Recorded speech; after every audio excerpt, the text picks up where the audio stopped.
Hello everybody, welcome to another edition of Hubby Can't Craft, the whiskey edition.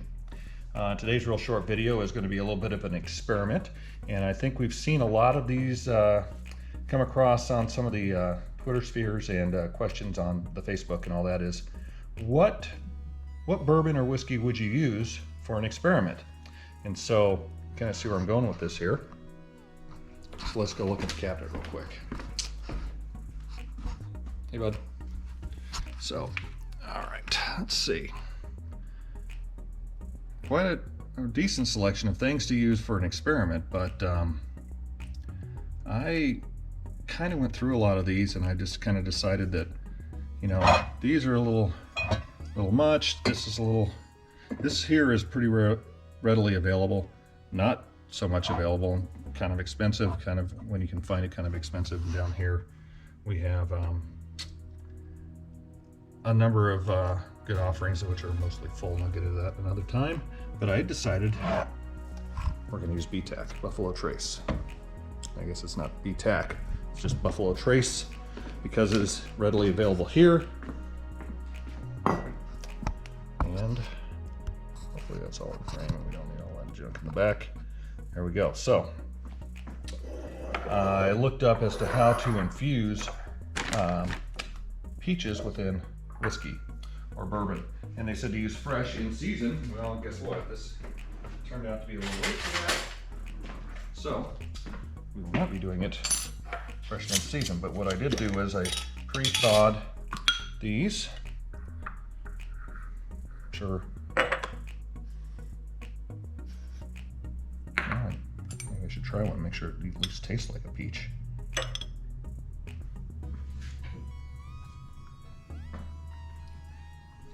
Yeah, tastes like a peach. There's a little residual down in there.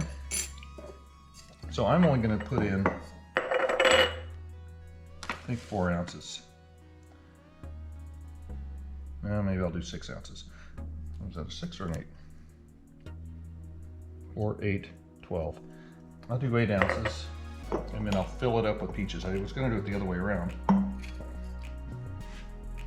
much do I have left in here? I guess is a good question. We'll do 6. Okay, we'll start with 6 ounces, see how that works out. I didn't eat off of this.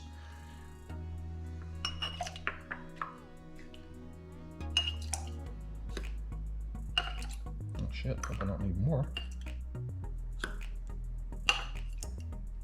Oops.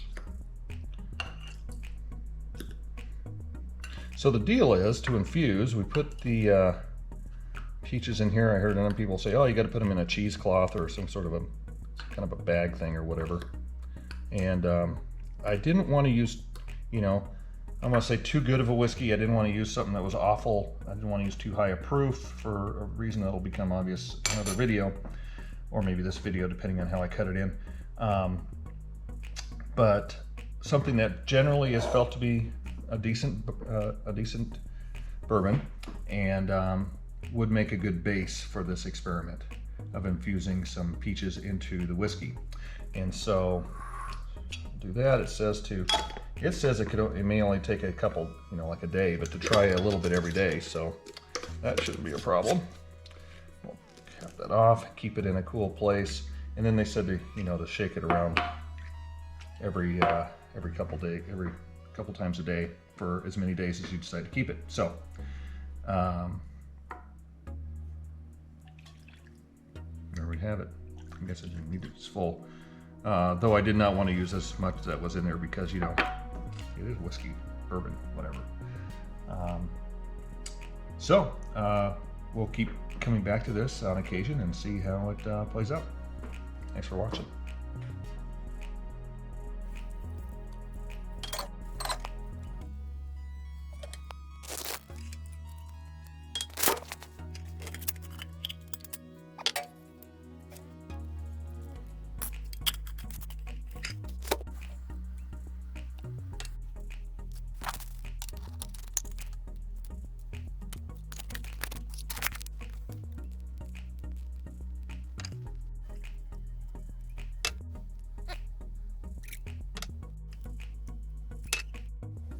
Welcome back, everybody. It's been about a week. It is now Saturday after having a week of the Buffalo Trace and Peach Infusion. That may have been too long, but I've got kind of a strainer coffee filter thing going on here. So I'll see if this will work. Some might say, well, you can use the peaches for something later. Yeah, so I'm not sure how this is going to work.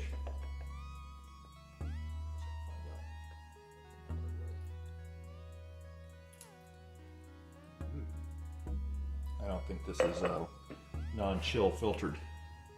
But yeah, it's filling up, so we'll see what our yield is. Hopefully it'll be a few ounces. And we'll put this back in the jar. That's done. I'll let the video run even though it might take a while. Everybody's interested in that, but that was kind of my process for this.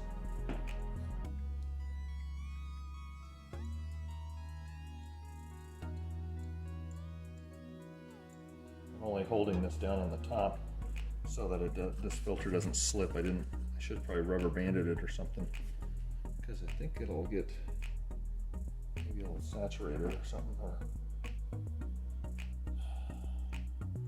should have done it in 2 stages. This being the first shot at this, I have no idea if this is the appropriate way to do this or not.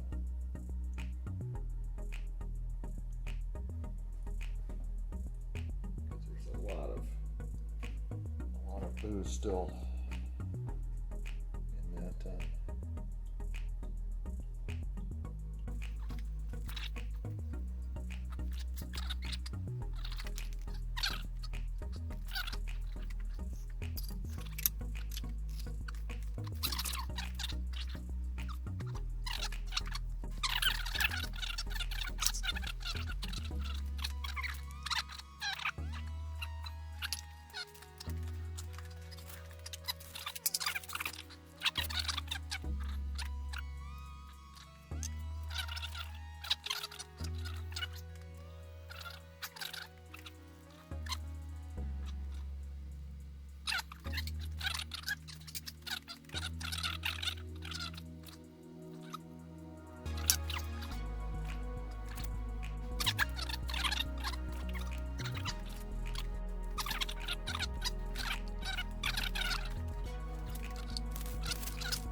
All right, I think I've had about enough of this for today that I can take.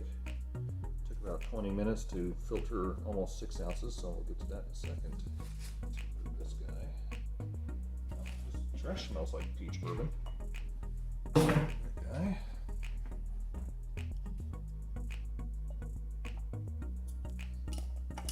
Like the old days. Glass, so. You probably can't see that very well, but it's about just under 6 ounces, so maybe 5.5 ounces of yield out of the 6 ounces I put in. It's still pretty foggy, even though there's a goober in there. What the fuck is that? Well, I'm going to filter it again because I don't want any goobers in there. Stand by.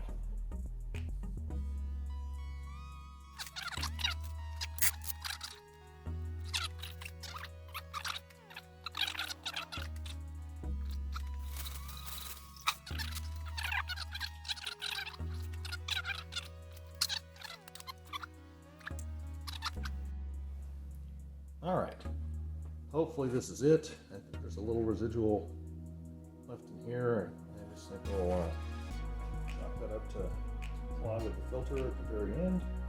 So that's about 5 filters. You know, they're cheap, that's okay.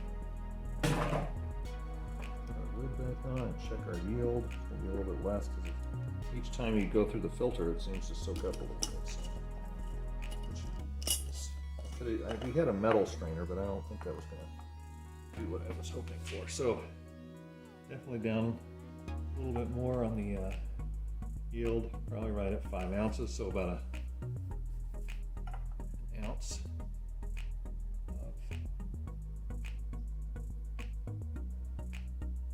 of loss, which I guess isn't too bad. If you started at 8 and you got this, it'd be bad, but I think I started at 6. I have to look back at the other video. A little foggy, not very clear, but and kind of syrupy. So maybe that's from leaving it in for a week, maybe that was too much. So we'll find out when we do the rest of what you'll probably see in this video.